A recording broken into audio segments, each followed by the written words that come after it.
Добрый день, меня зовут Михалович Мілена Станіслаўна, я малодшы навуковы супрацоўнік музея Максіма Богдановича горада Гродна. Гэты музей з'яўляецца літаратурным аддзелам Гродзенскага дзяржаўнага гісторыка-археалагічнага музея. Як ужо агульнавядома, 2026 год прызнаны годам беларускай жанчыны, і пра жанчын можна распавядаць проста бясконца, але сёння спынімся толькі на адной з іх, а дакладней нават на адной з прац гэтай неверагоднай жанчыны. Асоба гэтай жанчыны вельмі шчыльна звязана з гісторыяй горада Гродна. Тут адбылося станаўленне яе як нацыянальнай дзеячкі. Да таго горад яднаў яе і з класікам беларускай літаратуры Максімам Адамавічам Богдановичам. Гэта горад дзяцінства іх абодвух. Гаворка ідзе пра Зоську Верас, народжаная Людвіка Антонна Сівіцкая, пісьменніца, мемуарыстка, лексікограф, увайшла ў гісторыю як аўтарка першага беларускага батанічнага слоўніка, да таго займалася актыўнай рэдактарскай дзейнасцю, эпісталярная спадчына яе вельмі багатая, і яна была ініцыятаркай грамадска-асветніцкай працы. Век яе быў даволі працяглым на нашае шчасце, дзейнасць вельмі шматграннай. Пры гэтым яна атрымала шырокае прызнанне, у тым ліку і ад Владзіміра Караткевіча, беларускага класіка, які з глыбокай павагай да яе звяртаўся наш батанічны бог. Прыродазнаўчыя веды і філалагічныя знайшлі сваё такое яркае ўвасабленне ў выданні беларуска-польска-расейска-лацінскага батанічнага слоўніка.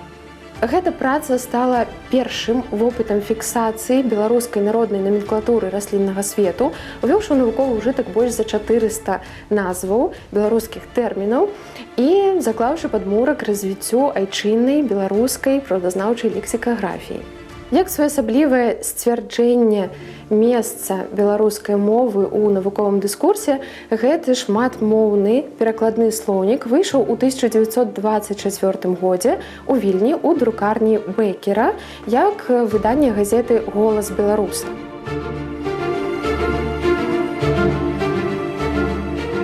У фондах нашага музея захоўваецца факсімільнае выданне 1992 года. Адно з гэтых выданняў экспануецца. Праца складаецца з уласна чатырохмоўнага слоўніка, дзе падаюцца назвы раслін на беларускай, рускай, польскай, лацінскай мовах. Да таго ў склад слоўніка ўваходзяць алфавітныя даведнікі на рускай, лацінскай, польскай мовах.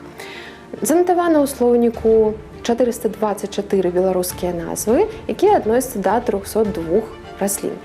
Назвы раслін падаюцца ў алфавітным парадку, пры гэтым кожная назва мае свой парадкавы нумар. Самая аўтарка ўзгадвала, што ў слоўніку 92 лекавыя расліны.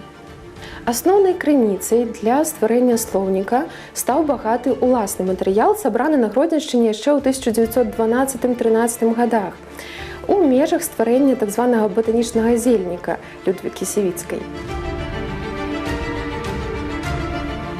Сярод іншых крыніц можна назваць фальклорныя зборы Міхаіла Федароўскага, слоўнікавыя матэрыялы братоў Гарэцкіх, а таксама этнаграфічныя звесткі Вацлава Ластоўскага па Палесе і Віцебшчыне. У прадмове да слоўніка 26 снежня 1923 года сама Зоська Верас узгадвала, што вывучэнне народных назваў беларускіх раслін дапаможа чалавеку не толькі пазнаць гісторыю свайго роду, але і даведацца пра прызначэнне раслін, пра ролю гэтых раслін у сялянскім жыцці, ад народнай медыцыны да магічных практык і варажбы. У гэтай жа прадмове пані Людвіка ўзгадвала, што не было дагэтуль яшчэ сістэмных прац па прыродазнаўчай лексікаграфіі, якія б маглі супакоіць цікавасць чалавека і школьныя патрэбы.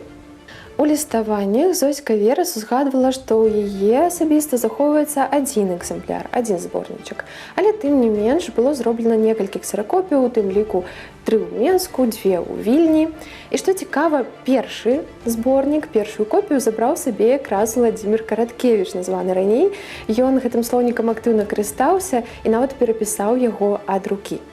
На сёння, на жаль, слоўнік з'яўляецца бібліяграфічнай рэдкасцю. Адзін з экземпляраў захоўваецца ў Нацыянальнай бібліятэцы ў Нью-Йорку.